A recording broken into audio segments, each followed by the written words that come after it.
We saw Liverpool lose to Palace. We saw Arsenal lose to Villa. And now Manchester City in very familiar territory. We're taking many of your calls.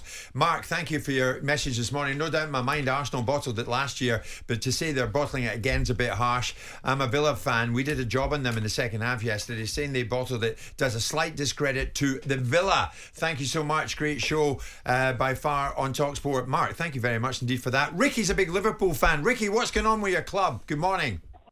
Morning, Tim. Morning, Simon. Morning, Martin. Good morning. Great show as always. Thank you. For Liverpool, I really don't know what's gone wrong. I just feel like yesterday in the first half, the players looked so leggy and tired, and it just felt like they just had no energy. But it's no excuse at the end of the day. We're taking 20-plus shots in a game, and we're not scoring a goal. I mean, if you look at the stats for Darwin Núñez this season, all of his goals have come against teams outside the Big Six.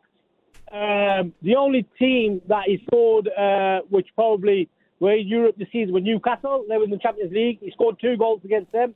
Everybody else has been against like Burnley, Luton, like all your small clubs. You know what I mean? He's not turned up in the big games. Mo Salah, he's not looking the same since he's come back from the injury. But I just felt like this week for Liverpool, there's not a player that I'd probably say that performed really well. Maybe Andy Robertson had a great game yesterday, but at the same time, we can't just keep relying on 1 and 2 players. Like we banked on Sure. Trent coming on and having a great game, but at the same time, like you've got to give these players time to get back into the team. But and Ricky, are you worried now the Premier League's got a familiar look to it with City at the top? For me, the way I watched the Arsenal game after, and the way Aston Villa have played, I don't see Liverpool getting anything against Aston Villa, especially at home as well. With Aston Villa being at home, like their form at home is unbelievable this season. Right. And Unai Emery is doing a cracking job. Okay, Ricky, listen, thank you. Many good points here. We're going to try and crack on and get as many of you on as we can. Dave's a big Arsenal fan. Dave, good morning. What's your take after the weekend we've just witnessed?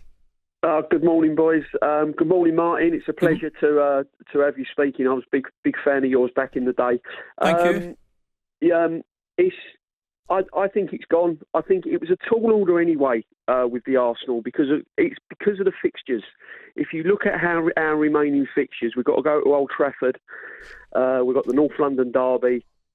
So it was a tall order anyway, and I think yesterday was the final. Now I think we needed 3 points there really to get, especially after Liverpool losing. It would have just given us that buffer.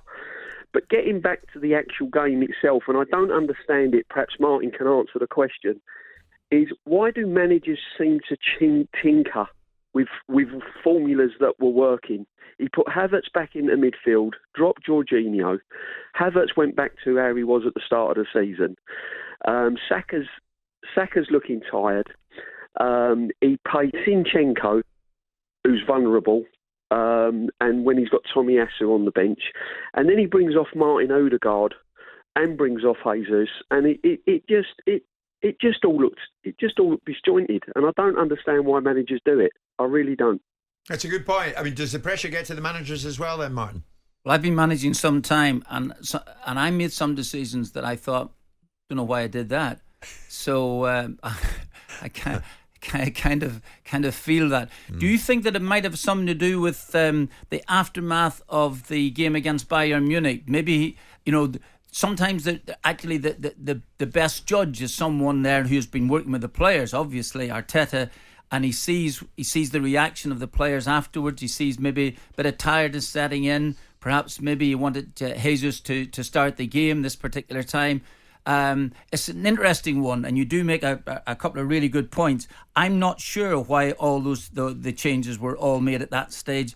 If they come off on the day, you think, well, that's absolutely right. Sometimes you're damned if you do and damned if you don't. Oh, the only thing I would say in Arsenal's defence is that it's the first loss since start of January, and don't give up yet. Yeah, Dave, don't give up yet. But you say you're in the point of it, are you? No, I can't. I'm not really throwing in the towel, and I've been proud of the boys. I mean, they've given us some brilliant times this season, and they'll continue to do so. And Arteta's still. You got to remember, Arteta's still learning his trade. He's still a relatively young manager compared to Klopp and Pep. So he's still learning his trade, and mistakes are going to happen. It's just gut wrenching, really, because now we're going to get labelled again, and you're going to get all the certain parts of the media and all the idiots, calling us bottlers. This ain't a bottling season. This is another season where we could just fall short. Anyone else in the title race, and we're winning that league. Dave, simple as that. Were you there against Bayern Munich? No, I couldn't get a ticket for Bayern Munich, unfortunately. But I was there yesterday, and I've been there most of the games, Martin. And it's been fantastic. It has, yeah.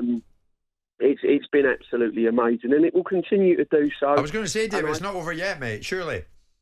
I'd like to say it's not. I really would like to say it's not. But as I said, it was going to be an uphill struggle anyway because of the fixtures. If you look at Man City's fixtures and look at ours, it was always going to be tight anyway. And now it's just even more tighter. So okay, Dave, listen, thanks for the call. Many good points. Keep the faith. So many of you trying to get through. We'll take some more calls the other side of 10:30. Simon, I see you're plotting the fixtures there, are you? You having a look at who's going to play who and what and why? I was just looking at it, and seeing who's doing what, when and how many points they've currently got, how many points Arsenal got last year, what won the leagues the year before and the year before that, just trying to see the direction of travel of this league.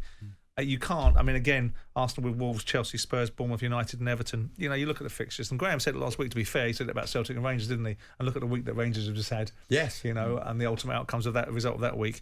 You can't write anything. But when you're looking at Brighton, Forest, Wolves, Everton, Spurs, and West Ham, I'm not sure that City their knees will be knocking about any of those fixtures. Jim White and Simon Jordan. Monday to Friday mornings from 10 on AM, on DAB, via the talkSPORT app and on your smart speaker. talkSPORT.